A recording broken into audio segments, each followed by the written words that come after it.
The Newton City Council voted 21-1 with 2 absent to hold the special election for the override and 2 debt exclusion override questions on March 14, 2023.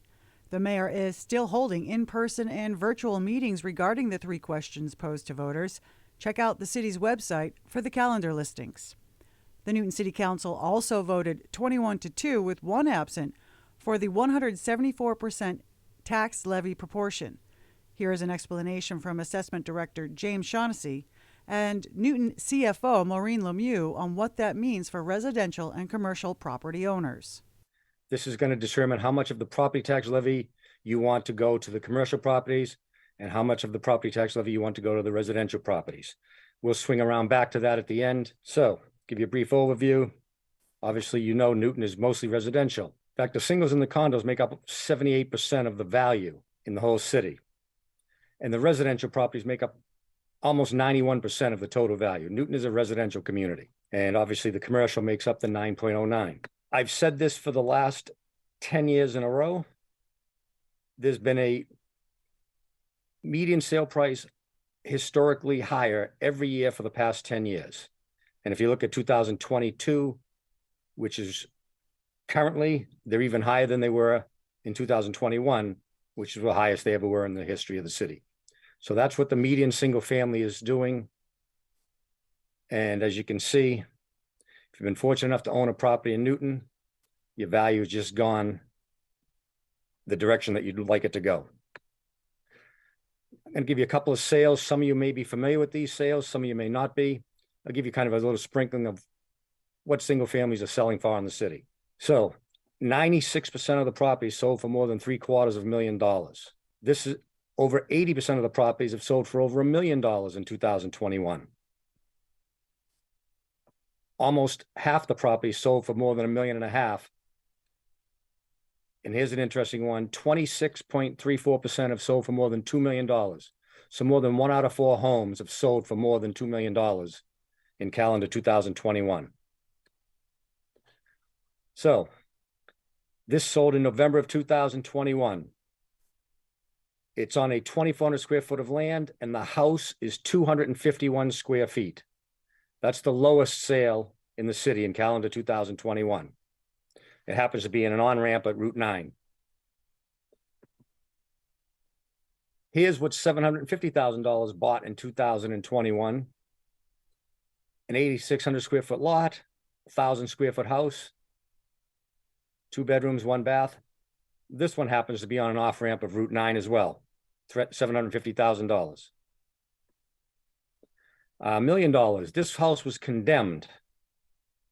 8,700 square feet of land, a 1,200 square foot house. They paid $1 million for it, and they tore it down after they bought it. So $1 million buys you a condemned house.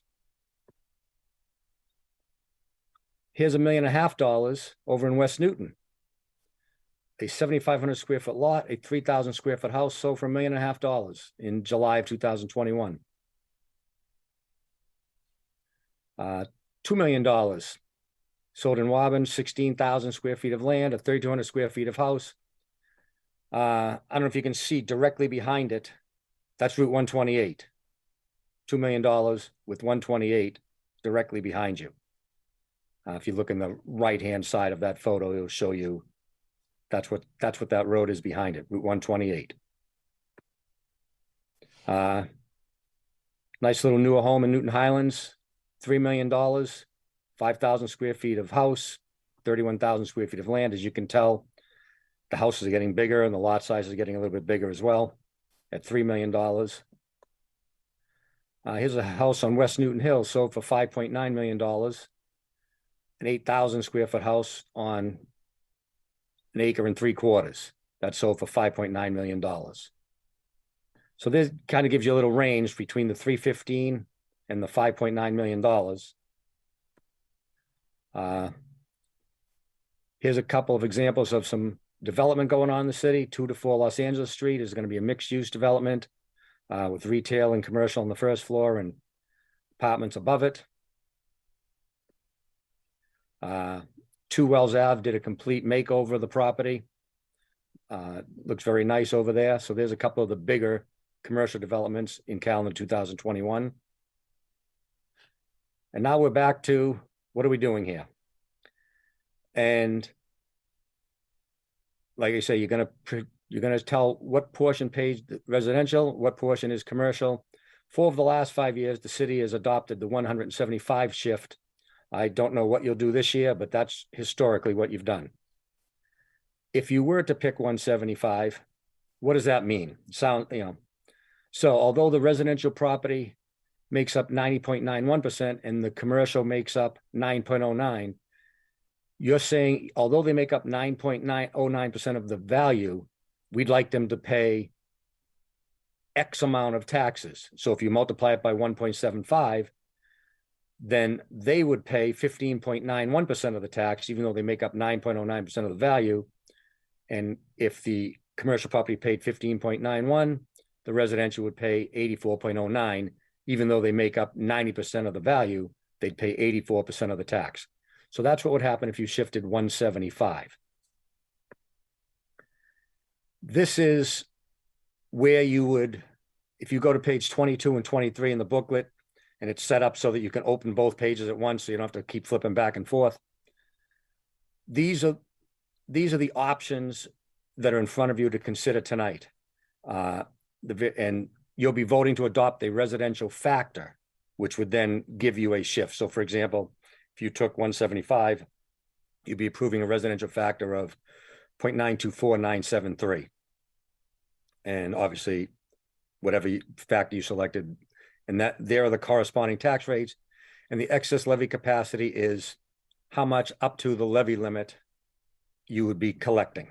As Mr. Shaughnessy said, if we go with the 175% this year, we have perhaps one of the largest excess levy capacities that we've had in several years.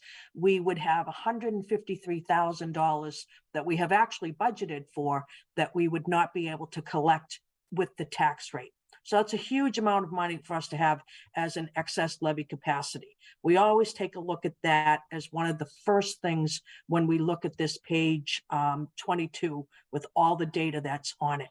The next thing we would look at is the 170 and 171 each have 86,000 of excess capacity. And so those numbers would certainly not be terribly favorable. The thing that's different this year is that we actually have 172, 173, and 174 virtually have the same amount of excess levy capacity. It's a little over 18,000 on each one of them. It's very low, and they're almost the same number. So what I did when I first took a look at this is more or less, if you will, put guardrails around 172, 173, and 174. And would really think that that's where you may want to begin your deliberations. It's certainly where the mayor and I began our conversations. When you do that, you take it, so now you've narrowed it down so that we're looking at the 3 different percentages that would yield the lowest excess capacity. Then if you take a look at the residential tax rates, which are right below the excess levy capacity. At 174, the tax rate is 10.18. At 173, it's 10.19. At 172, it's $10.20. Just for everyone's information, because people ask us this all the time, if you're increasing my assessed value, are you increasing how much money you're taking in? This year's tax rate, I believe, was $10.52. And so, and Jim can certainly correct me if I'm misremembering that. That's got it. Okay, but so it's a mathematical formula that whatever the values of the city are, we can only raise up to our levy limit. And so the tax rate goes down, even though property values go up. So now we're really looking at anywhere between 10.18 and $10.20. The next place to look is under the tax dollar increases. If you take a look at the single family tax increase, if we move 174% the median single family home would have a $628 tax increase. If we move 173, they're at 641, and 172, they're at 655. So there's a $27 swing on an annual basis. We bill 4 times a year, so that's about $7.57 per quarter is the swing there on the single families. If you take a look at the commercial tax difference, the median commercial property owner at 174 sees an almost $878 increase. At 172, they see $630. And so there's almost a $248 swing for the commercial properties. And so because the shift is so much smaller, is quite small for the single family homes to go to 172 as opposed to 174, and significantly benefits the commercial properties who have certainly suffered throughout the pandemic.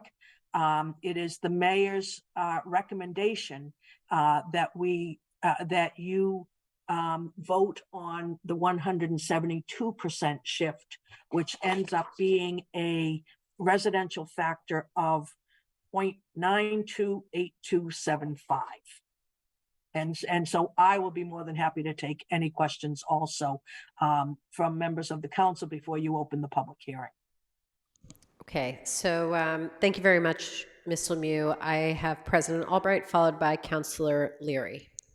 Do you want me to keep this share screen or no? I think it makes sense to leave it up for the time Okay. being. I think having the numbers handy to reference will be helpful. So, Ms. Lemieux, could you just go over again? I didn't write it down. The difference in the residential increase between 174 and 172. So if you look, do you see the line in the first section of 4 lines worth of data that's all together? The median single family tax increase at 174 would be $628.34, and at 172 would be $655.44, which is $27.10 more. Okay, thank you.